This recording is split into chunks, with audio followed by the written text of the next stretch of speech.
Hey, thank you so much for joining us at our Crosspoint Church podcast. Now, if you're new to our podcast or maybe new to our church in general, we're just a bunch of messed up people who don't have it all together, running after a heavenly leader who loves us and meets us right where we are. We hope this message encourages you, builds your faith, and strengthens your confidence as you continue down this journey of what it means to know and follow Jesus. Enjoy this message. Oh, man, what a great scene from everybody's neighborhood, friendly Spider-Man, Spider-Man Homecoming.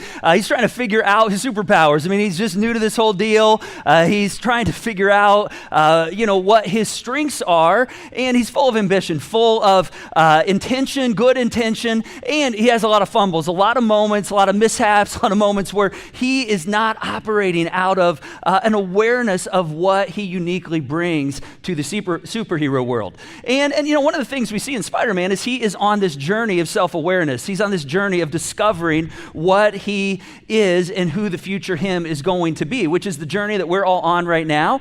And, I hope that this brings you some encouragement as you see movies like this and you see that, he starts here. And if you're familiar at all with the Spider-Man franchise, one franchise movie later in Spider-Man No Way Home, he actually at the end of that movie, he gets his kind of purpose. He really sees, I actually do have gifts. He gets this just drop killer line that I'm going to show you here in a moment from his aunt and his Uncle Ben. And I'm going to kind of spoil that movie, by the way, if you haven't seen it. I think it's 2 years old, all right? And so don't go home and go oh man, I was going to watch that tonight. All right, I was going to go by Blockbuster, pick it up on the way home. All right, I don't even know what to do if you haven't seen it. All right, but he drops this line, or is given this line at the end of the next movie where he's developed his strengths. He's developed some of these things that has been hardwired in him to bring to the world, and he's told, with great power comes great responsibility. With great power, he's got amazing gifts and special powers that has been instilled within him. And not only does great responsibility come with that, but also great opportunity. And so today we're going to look at that. We're going to look at how we continue this kind of journey of self-awareness, of becoming the future you that you want to be. And I just really think actually self-awareness is a pathway toward that future you. In fact, I would argue that the self-awareness is the foundation of becoming the future you that you want to become. So welcome to Crosspoint. Man, excited to have you guys here. You guys excited to be here today? So excited to have you here today. My name's Curt. If we haven't a chance to meet, it's great to meet you. Great to have you for the first time. If you're here for the first time, it's the first of many times. How about our friends online? Let's make some noise to those tuning in the online spaces all across the city, our state, our nation. Great to have you with us today. And just a quick recap on what we've talked about so far. We said, right now is the you now. And you are on a journey toward the future you. And so we're all kind of asking the question, how do I get to the you that I want to be, the you that I'm designed to be? And one of the things we looked at last weekend is we said, you're never going to become the man or the woman or the student that you are to be until, just on accident. I mean, it takes some very intentional steps to actually become the future you that you're created to be and that you want to be. And so every single day, you're making decisions and you're either getting closer and closer to that future you, or you're taking steps further and further away from that future you. And so, every decision we make is a pathway. And so today, we're going to talk about how to live out of the unique gifts, the unique talents that God has hardwired into us, your superpowers, if you will. Maybe not in the superhero realm, but you actually have things that are hardwired into you. And whether you believe that or not, really, again, comes back to a couple questions that we dove into in the first week, where we said, what do I actually believe about the person of God, the person of Jesus? Because how we answer that's going to dictate, how what we believe about ourselves. And then the kind of second question, what do I believe God believes about me? And these questions kind of lead us to even a deeper question, which is this one right here. Do I actually believe that God designed me on purpose and that I have unique contributions to bring into the world? And, did God actually have a plan for me? Did he uniquely wire things into me that I'm to bring to the people in my life, the people in my spheres of influence, the workspaces, the school spaces that I interact with every single day? And as we think about this, I mean, this really kind of raises some questions of identity. Who am I? And, who am I called to be? And one of the things that I heard a number of years ago that's really helped me about, with like understanding identity, and is this like phrase right here. And I couldn't even tell you where I heard it from, but it's one of the most powerful phrases. I can't tell you who said it.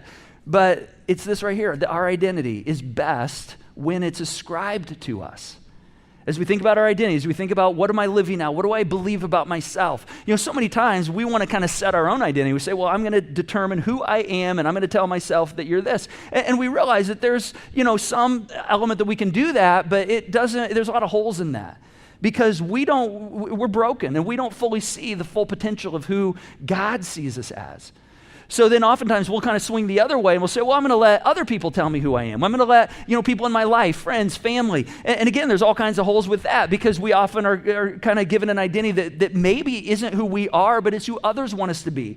And so I want us to really consider the third and most brilliant option, which is, what if we look to our Creator? What if we look to the Creator who actually designed us and allow Him to tell us, okay, here's who you are? Because I really believe that we're at our best when our identity is ascribed to us. So I want to take us back all the way to the beginning of creation and kind of look at the beginnings of your and my identity. And to do this, we're going to go back to the first book in the Bible called Genesis. It's kind of the story of creation at the very beginning. And in this story, we see just the beauty and the serenity and the goodness of things that God had created. And we find God created everything in the world, and He intended really good things for it. And in this story, in this narrative, if you will, the first 3 days we see God separating things in the creation narrative. He's separating, like light from darkness, and He's separating sky from land and creating land, and then He's separating waters from dry land. And then the next 3 days He begins populating, this thing that He's created. And populating, meaning He begins to create plants and grains and fruits, and then He puts, fish in the sea and beasts in the field, and there's lions, tigers, and bears. Yeah, and then on the sixth day is like His crown creation. This is where He actually creates his gem. And this is where you're created. This is where I'm created. This is where humankind comes into existence. In fact, here's what Genesis 1 tells us. It says, so God created humankind in His image. I mean, that phrase right there is just loaded right there. Just think about that for a moment. In the image of God, He created them. So Moses, who's writing this, just reiterates the very first thing he said. He's like, I don't want you to miss this. He says, male and female, He created them. God saw everything that He had made, and indeed, He says, it was, look at this, very good. What He's saying right there, He's saying, you are actually very good. You are very good. He said, when I began to think about you, dream about you, plan for you, He said, I just had goodness in mind. And I actually created you with a plan. I created you with a purpose, and I hardwired greatness into you, that there are certain things you would uniquely bring to the world. Now, if we fast forward, a couple hundred years, thousands of years forward, we later find in the first century a guy by the name of the Apostle Paul. And the Apostle Paul, he's a guy we like to talk about a lot around here. He's a perfect example of how God hardwires things into us from the very beginning, even before we take steps of faith.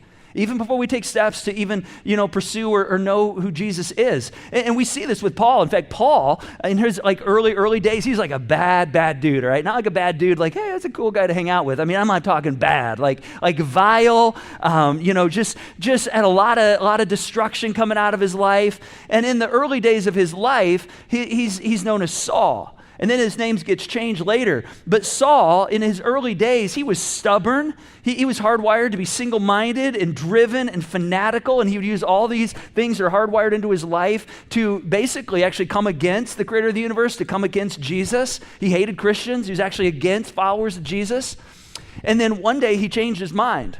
In fact, one day he came to this place where he had an encounter with Jesus and actually saw the real Jesus and the person that He is. He's like, oh my gosh, you're actually somebody entirely different than I thought you were. And he begins to follow Jesus. He used to be against Him, he begins to follow Him. And if you were like a friend of Saul's, you'd probably go, whoa, wait a second, dude. Like, I thought you were like against this guy. Now you're for him. Like, are you flipping and flopping? He'd go, yeah, that's exactly what I'm doing. He's like, I came into some new information. I had a whole new experience, and now I was totally wrong. I've changed my mind. And so he begins to go, just all in on following Jesus.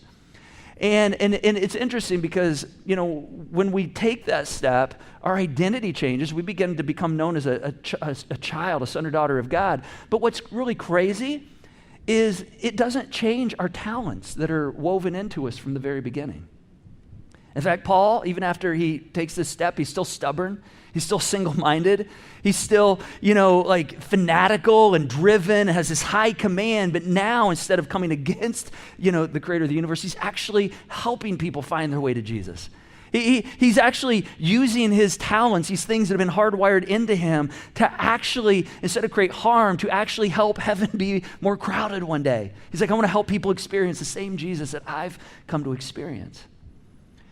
And this is kind of a fundamental building block of this whole idea of talents and strengths and this superpower, these things that God just hardwires into us from the very beginning. In fact, here's one of the things Paul says about this when he's writing these letters later on. He says, now there are a variety of gifts, but the same Spirit. Variety of talents, gifts, strengths, but the same Spirit, meaning they come from the same God. And there's a varieties of service, like different ways to serve and for these to be implemented, but they come from the same Lord. There are varieties of activities, meaning ways that you can express yourself, bring value to the world, but it is the same God who look at this, empowers them all in, and who does he empower them in? He says right here, everyone. He says every single one of us. Which is crazy, because what that shows us is that God actually, from the beginning, hardwires certain gifts, talents, strengths into your life that he intends for you to not only bring to the world, but for you to live out of, to experience the best future you can be. In fact, this is probably one of the reasons that, a lot of times we spend time thinking about this. You've probably spent some time thinking, at some point, gosh, what am I good at? Am I good at this? Am I good at that? I feel like I'm not good at this. We kind of self-assess ourselves. It's probably one of the reasons that if you've been in an interview, the two most common questions in interviews are, what are your greatest strengths? And then also, what do you consider to be your weaknesses, right? And these both make sense. I mean, I've been on both sides of the interview table, but this makes total sense. Sometimes we're like, gosh, why do I have to talk about my weaknesses, right? Well, it's not because we just want to hear what we're bad at or that we're not strong at, but there's an element of self-awareness in this. I want to know, does this person understand not only what they bring of value to the world, but do they understand their limitations? Now, we've all probably had like a canned answer to that, right? Somebody's like, what are your weaknesses? And you're like, oh, my weaknesses, I just care too much. I think I work too hard, and I expect too much out of people, And they're like, man, you are higher. That's the kind of person we love. Everybody loves that kind of person. That's like the canned response, right? That's the response we're supposed to give. But today, I want you to ask yourself these questions. I want you to just be honest with yourself. Do you know what strengths you bring into the world? Do you know what talents have been hardwired into you? All right, do you know where perhaps you're not as strong? What are some of the places where you say, that's just not a strength of mine? And here's the bigger question. You probably are very, very aware of the places that you don't perform as well. But let me ask you this. How intimate are you with your strengths? How intimate are you with the things that you do bring value on? Because see, herein lies the problem, I think, in us continuing to accomplish the future you that we want to be. And that is that, for most of us, we naturally focus on our limitations and our weaknesses instead of living and leading out of our strengths. And why is that? Well, there's a number of studies that have been done on this. In fact, in 2016, there was a study that said that, basically that people perceive their weaknesses as more malleable than their strengths. And more flexible, that's the area where I can grow the most, which actually isn't true. We think, gosh, if I've got an area of weakness, I've really got to ramp that part of my life up. It's interesting. A number of years ago, Tiger Woods, one of the greatest golfers who's ever played on the tour, there's a conversation between him and his coach where he recognized one of my limitations is I don't play well out of the sand traps. I'm horrible out of the sand. And so he said to his coach, I want to become excellent out of the sand. And Tiger's strengths are his incredible ability to just kill the ball, hit the ball long, far, and incredibly accurate. And yet he was accurate. He said, my game out of the sand is not strong. His coach said something really interesting to him. He said, hey, we could spend a lot of time working on this area where you're not overly strong. And yes, we don't want it to be such a deficit that it prevents you, it takes you out of tournaments because it's such a glaring hole. But at the same time, you only have a certain margin of increase in your area of weakness. He says, how about instead of making you excellent out of the sand, we build on your strengths and we just increase your long game and your accurate game so you don't get in the sand. And see, this is where we excel. This is where we excel. But we think, gosh, those areas of weakness, that's where I'm most flexible and pliable and can make the most impact, but it's not actually accurate. There's other data out there that says, for many of us, think about this, many of us, we actually we have a fear of our weaknesses, and that fear actually overshadows our confidence in our strengths. I mean, think about that. Sometimes we're so concerned about the areas where we aren't strong that it actually creates a fear that overshadows the areas where we do bring a strength. And in fact, if we just simplify that phrase right there, this is really just an issue of fear overshadowing confidence. And it's interesting because, Paul, again, the Apostle Paul says something about this. He says, for God has not given us a spirit of fear, but of power and of love and of sound mind, or of confidence.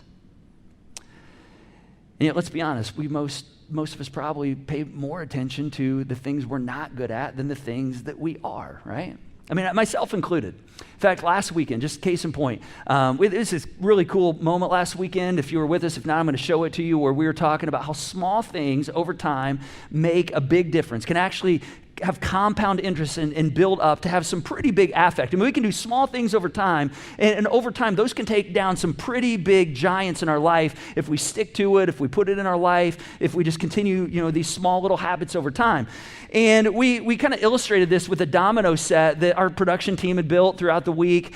And we showed, that just a small little domino like this, while it maybe can't make a massive impact, when it's compounded over time with habits and rhythms and sticking to things over time, it creates momentum, and those things can take pretty big things down. In fact, here was kind of the illustration right here. If you missed it last weekend, take a look.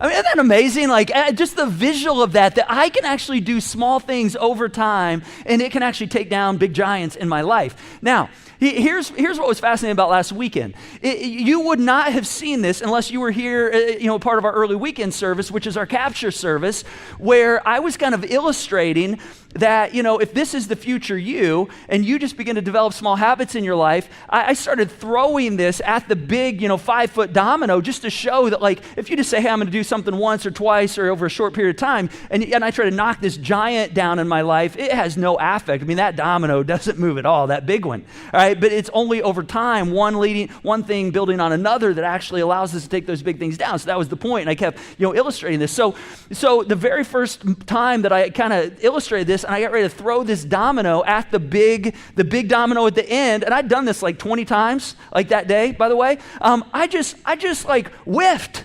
I threw the domino, and it just went sailing right into the front row. I mean, I was just like, oh my gosh, you can see it on my mind. I mean, you're like, oh, okay, so what? I just blew the illustration right there. And I was like a pitcher, in high school. I mean, it's not like I don't know how to throw, but it's just like in that moment, I just like missed it. And see, this is the power of post-production right here. Because see, when everything went online, I just said to our production team, hey, can you take that out and make it look really good for me and make it look like I didn't miss? And they did. In fact, they covered it up, and you would have never known unless you were here that, last Thursday night and you saw this happen, which it kind of illustrates what we do in our lives, right? Anytime we have a weakness or miss or something that shows some kind of limitation, we want to cover it up. When actually there's some things to be learned there, and it's not like we need to celebrate it, but there's an awareness that, okay, that it's okay to have a weakness. It's okay to have a moment like that. It's okay to not be good at everything.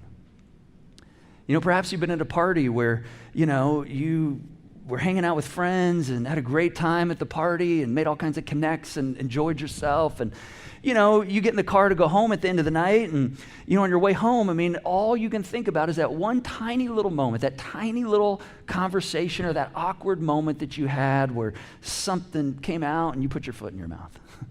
Even though the whole evening was amazing, all you could focus on was that one moment where you actually kind of didn't do what you wanted to do, where you showed a sense of weakness. It's probably not a surprise, but we have a fixation with the areas in our life where we have weakness. And I think it's actually kind of been built into us. I think it's actually kind of been deeply rooted for many of us in our upbringing. It's been deeply rooted in even our education growing up. In fact, parents were studied a number of years ago and asked this question. They said, hey, if your student brought these grades right here home, an A in English, an A in social studies, a C in biology, and an F in algebra, here's the question they asked them. Which of these grades would you spend the most time discussing with your son or daughter? Now, you can look at that and you can probably predict which grades, research showed would be most discussed, right? And so English, parents said about 6% of parents said, hey, that's the one, the A in English, that's the one we'd talk about the most. Ironically, it's interesting, social studies, same grade, only 1% of parents said they'd talk about that one. Biology, it went up to 18%. You're like, yeah, that seems logical because that's, they're kind of in the middle of the road there. But look at this, algebra, 75% of parents said that's what we talk about the most. And obviously, if your child's failing, you're like, we're going to have a conversation. We want to make sure they're not failing school because they're so struggling in this area right here. But the researchers carefully crafted this question right here. They said, which of these grades would you spend the most time talking about? See, this is what happens. We naturally gravitate toward our areas of weakness. And as a result, our fear, it overshadows our confidence. But what if, just imagine for a moment, what if our confidence could overshadow our fear? Because there's actually some pretty amazing data on this. In fact, Gallup Research Group, they actually have reported through research that when you begin to live out of the confidence of what you do well, you're actually 3 times as likely to report having an excellent quality of life. And you're 6 times as likely to actually be engaged in your work. In fact, Psychology Today, they actually listed 10 things. They said there are actually 10 things that happen when you live out of the things that you uniquely are wired to bring into the world. In fact, here's what they said. When we focus on our strengths, we're happier, we experience less stress, we feel healthier, we have more energy, we feel more satisfied with our lives, we're more confident, experience faster growth and development, we're more creative and agile at work, experience more meaning in our work, and are more engaged in our work. And I think those are all things we want, right? So the question is how do we do this? How do we create this? Well, I believe knowledge is power, and I believe self-awareness is actually the pathway to the future you. And so if that's the best pathway to the future you, then I think we have to be aware of our weaknesses, but I think we have to get very, very intimate with our strengths. So I want to help us do that here today. So we're going to bring one of our strengths coach, our certified strength coach, to talk about this a little bit with us, which just happens to also be my wife, Julie. Let's welcome my wife, Julie, up here to the platform with us today. The music, turn down the lights. So today.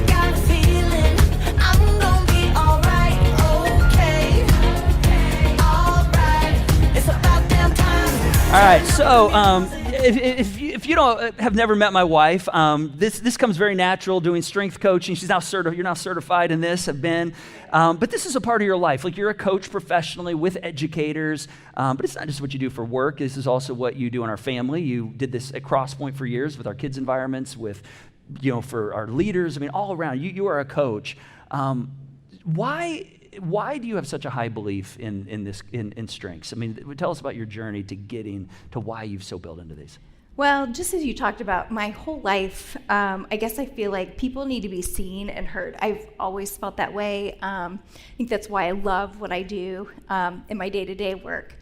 And so, it was 3 years ago, one of our administrators came to our administrative team and said, hey, I'd love for us to do this strengths assessment because I really think it could help us work more effectively as a team. So I was like, sure.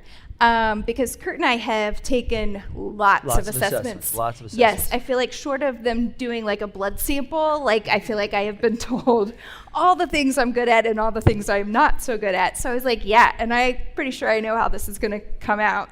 And so I went ahead and took the assessment, and I was so surprised at how I felt differently with this assessment, not because it can't be paired with others, but after taking it, I was like, oh my goodness, this is valuing what I bring.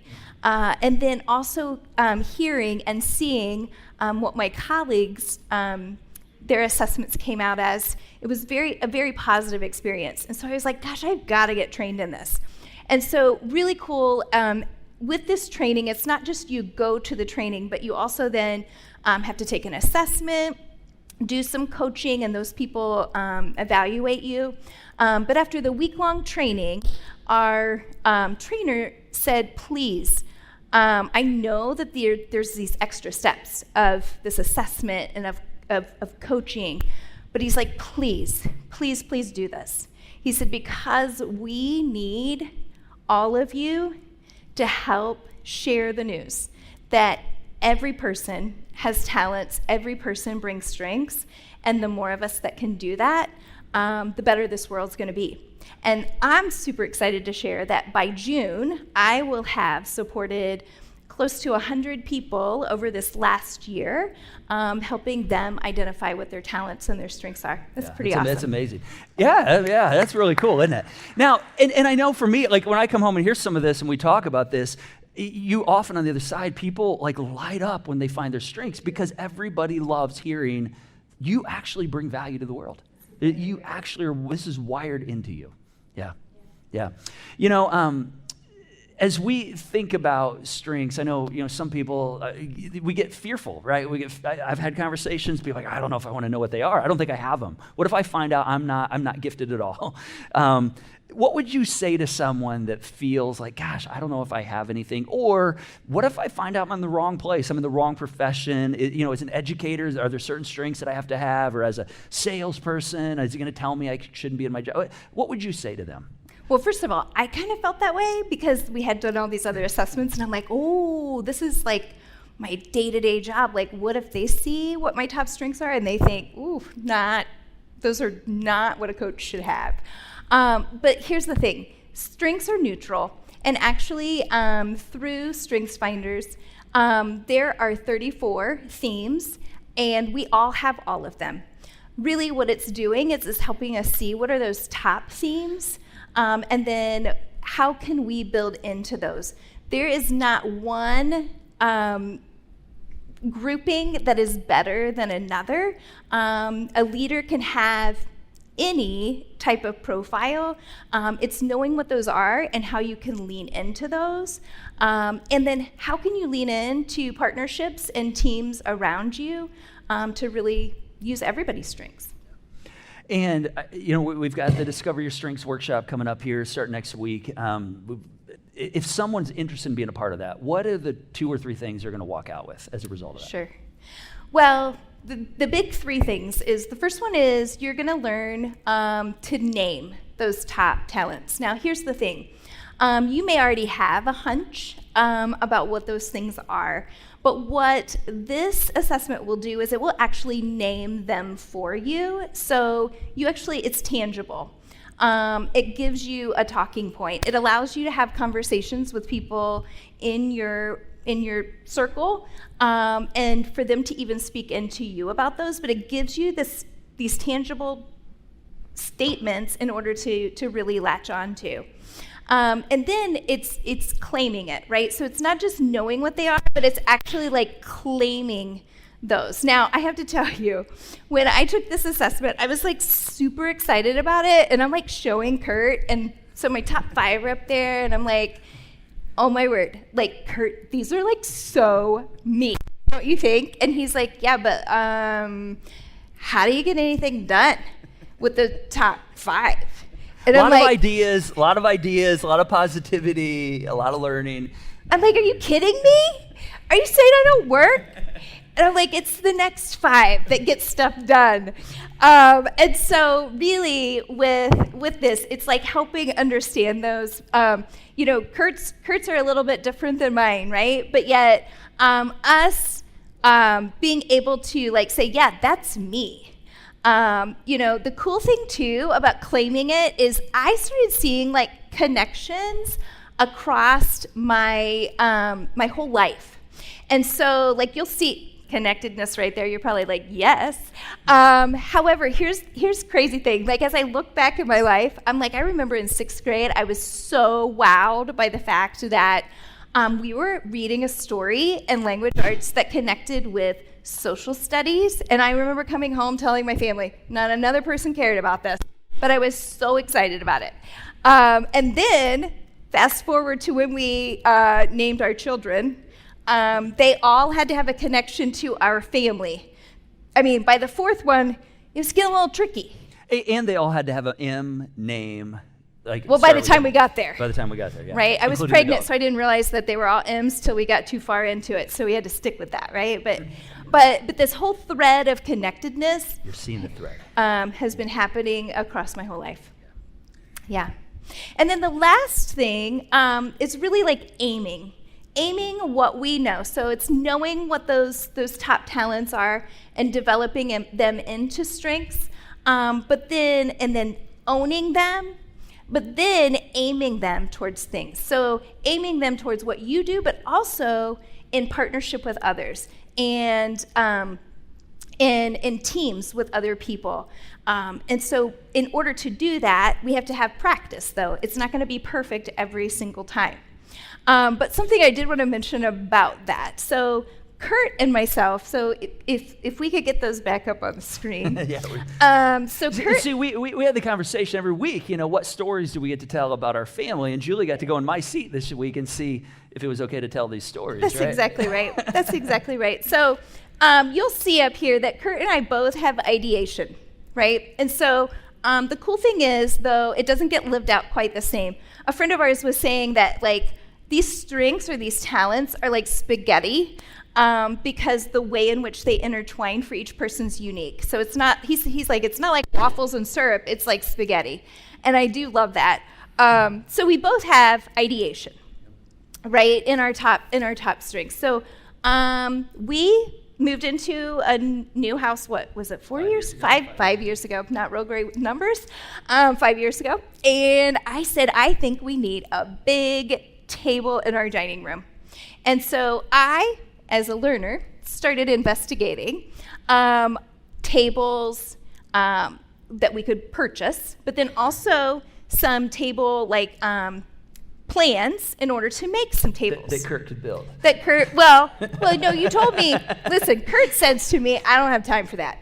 I said, no problem. So I go and I contact some people to see if they'd be interested in making the table. Curt hears that. Next thing I know, he's got time. I've got time. Right? Because he's got that competition and that achiever in there, and he is like, I walk into my house, and he is building the table in the dining room, like in the dining room. Like, it's not going anywhere. Like, it's staying with the house when we move. Like, it's correct. I mean, it's not. You can't get out. We will, when the house is sold, It'll table stay. Will stay. I said, what are you doing? You said you didn't have time for this. He's like, oh yes, I do. And there we have a table. And we have a table, and I love building things, and I love achieving things. That's exactly right. So, yeah, there's a lot of ways this weaves together.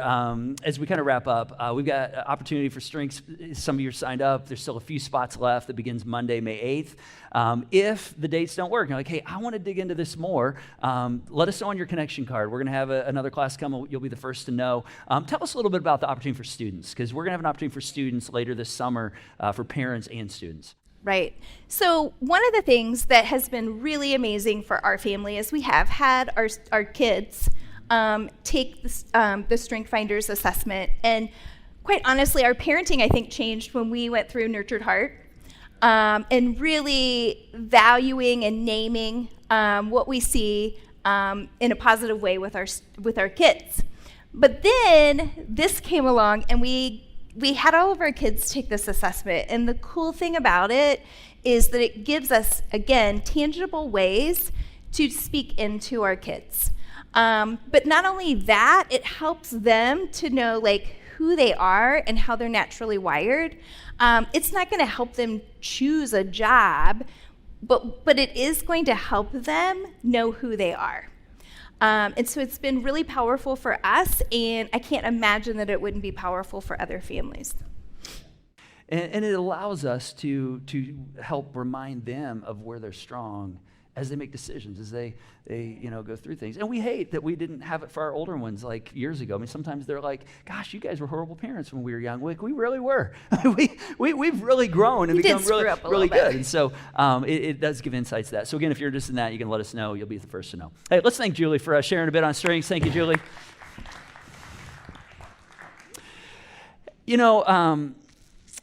You might be thinking, okay, how do I begin to get a handle on this? Why is this such a big deal? I want to kind of close by telling you just a quick story. It's been really significant for me over the last number of months.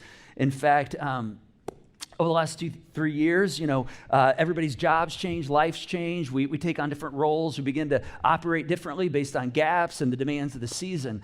I discovered something over the last 2 months or so. For those of you who've been around here, we did something called the Renew Initiative earlier this spring, and it was really just this burden we felt that God was saying, hey, we need to renew our hearts and our lives and our energies around what God is doing and Jesus is doing in us and in our community and helping other people, find him. And it was just a really powerful experience. And part of that was, renewing our commitment to how we're using our time to fuel what God's doing, how we're using our finances to fuel what God's doing. There's always a funding component. And these are just big seasons when we go through seasons like the Renew Initiative. And, a lot of times there's a lot of heavy lifting, and this was no different. A lot of pastors don't enjoy seasons like this because it's just the demands of raising people up and orienting people around a common vision and pushing forward through things that, we say, gosh, can we go here? God, how do you want to help us get to these places? And I got to the end of those, 6-7 weeks of Renew, and I said to Julie, I'm like, oh my gosh, I feel more alive than I've felt in years. And I said, but I've been working a lot. I've had a lot of heavy lifting. And she said, well, yeah, it's because of your strengths.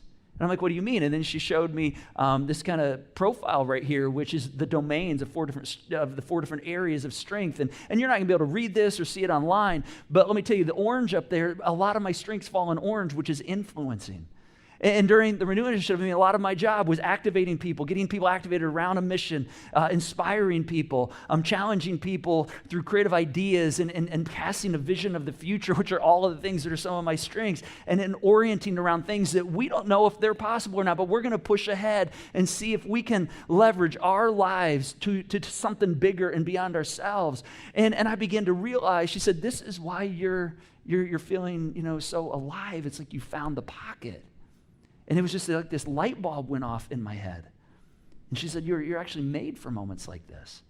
And in that moment, I became reacquainted with my strengths because I was able to not only name them, but claim them, say, yes, that is me, but also begin to aim and say, okay, how do I operate more and more out of these domains? And so I've just continued to believe this really is the pathway to becoming the future you, is how do we understand this more and more? So I want to give us a couple questions as we kind of wrap up, a couple of next steps, if you will, for you to take this week. You don't have to attend the class to begin to do this. You can if you want to dig deeper. But I just want to give you 2 questions to begin to think about, okay, what are those areas for me? First question is this: what are the common threads of how you've naturally thought, felt, and behaved over time that bring you energy? What are the things that when you think about certain things or do certain things or you operate in certain realms, you're like, wow, that just, man, I feel like I am in the pocket. I feel like I am living right there. I'm bringing the best of me to those moments. Just pay attention to those. Write those down. You probably know what some of those areas are, but those are things that are hardwired talents in you, and you're developing them into strengths or have developed them into strengths. And then, of course, the flip of that is, the second question, which is, what are some of the common threads that are things that, man, they just suck you dry? You do them and you're just like, oh my gosh, when I have to do this, or when I have to spend a whole day in relationships and engaging with people, it sucks me dry. That means you probably don't have relational strengths. You're wired differently. But pay attention. What are the things that man, when I have to execute or behave or operate in these realms, man, they just suck life out of me? Because those are probably areas that you're just naturally not going to find that you find a lot of life in. And that's okay. It's all part of how God wired us. But I'm telling you, this will begin to hone you in to where you can say, okay, how do I live more out of the things that bring me life?